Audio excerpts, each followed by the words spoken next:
बर्खास्तगी होना चाहिए। सस्पेंशन तो अन्य मामले में भी, छोटी छोटी मामले में भी सस्पेंड कर करके बड़ा न्यायालय कर दिया जाता है। निश्चित तौर पर हम वादा करते हैं कि इसको सदन से लेकर के सड़क तक राष्ट्रीय जनता दल जो है लड़ाई लड़ने का काम करेगा। तो पुलिसिया बर्बरता पूरे बिहार में बढ़ गया है, प्रजातंत्र खत्म किया जा रहा है, राजतंत्र हो गया हुआ है।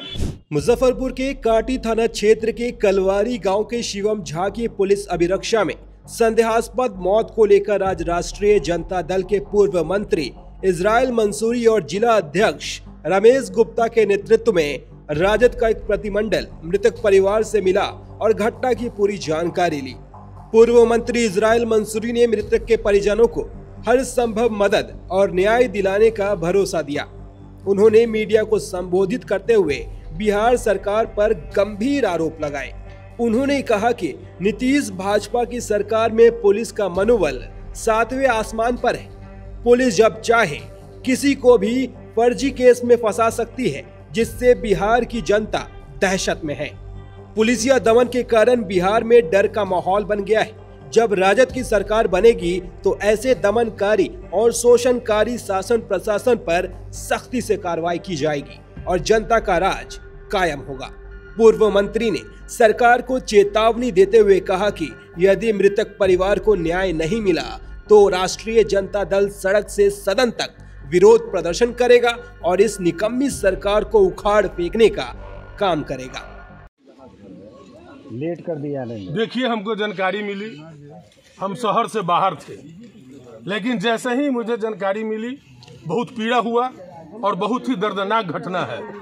एक गरीब का नौजवान जो है इस तरह से थाना की लापरवाही से, पुलिस पदाधिकारी के लापरवाही से, चाहे घटना जो हो, अगर हम पुलिस प्रशासन की ही बात कर लेते हैं, अगर आत्महत्या भी है तो प्रताड़ित किया गया है। 3 दिन 4 दिन रख करके किसी के साथ ऐसा जुल्म नहीं होना चाहिए। हम लगातार एसएसपी से और डीआईजी से हम फोन पर लगे हुए थे और हम लोग के नेता आदरणीय तेजस्वी प्रसाद यादव जी भी डीजीपी से बात किया, लगातार संज्ञान में थे।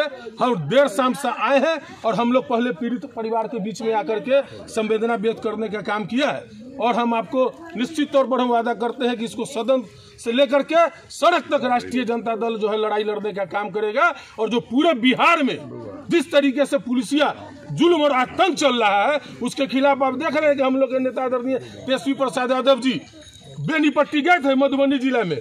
वहाँ भी मुन्ना झा ऑटो चालक के साथ क्या बदसलूकी हुई, हरिमोहन झा के साथ क्या हुई और राहुल झा के साथ क्या हुआ, वो तमाम चीजों को अभी तत्काल हम लोग के नेता गए थे और मौलाना फिरोज के साथ क्या हुआ। तो पुलिसिया बर्बरता पूरे बिहार में बढ़ गया है, प्रजातंत्र खत्म किया जा रहा है, राजतंत्र हो गया हुआ है। लेकिन जनता के राज है, हम लोग न्याय लेंगे और जो पदाधिकारी दोषी पदाधिकारी है उस पर सख्त से सख्त कार्रवाई हो, उसकी बर्खास्तगी हो। और हमारा पीड़ित जब देखिए किस तरह से गरीबी हाल है, तो हम तो पीड़िता को 50 लाख रुपया मुआवजा की मांग करेंगे कि पीड़िता को 50 लाख रुपया दिया, चाहे इसके परिवार जो है सुख और समृद्धि में जाए। कैसे देखते हैं घटना को, क्या जानकारियां लिए हैं परिजन? अभी परिजन के द्वारा जानकारी दी गई है कि 3 से 4 दिन से पुलिस हाजत में रखे हुए था, जो कहीं से भी उचित नहीं है और प्रताड़ित किया गया है और जिसके कारण ऐसी बड़ी घटना हुई है। घटना चाहे जिस रूप में हुई है, ये थाना की लापरवाही है, पुलिस प्रशासन की लापरवाही है और किसी भी परिस्थिति में वैसे दोषी पदाधिकारी नहीं बख्शा जाए, इसके लिए हम लोग लड़ाई लड़ने का काम करेंगे। आत्महत्या बताया जा रहा है प्रशासन का। आत्म अगर हत्या ही है तो आप कहाँ थे? गाइडलाइन है कि नहीं है? थाने पर पदाधिकारी क्यों बहाल किए जाते हैं? सरकार के पैसा जो मिलती है वो जनता का पैसा होता है, जनता का टैक्स ऑफ नौकर है।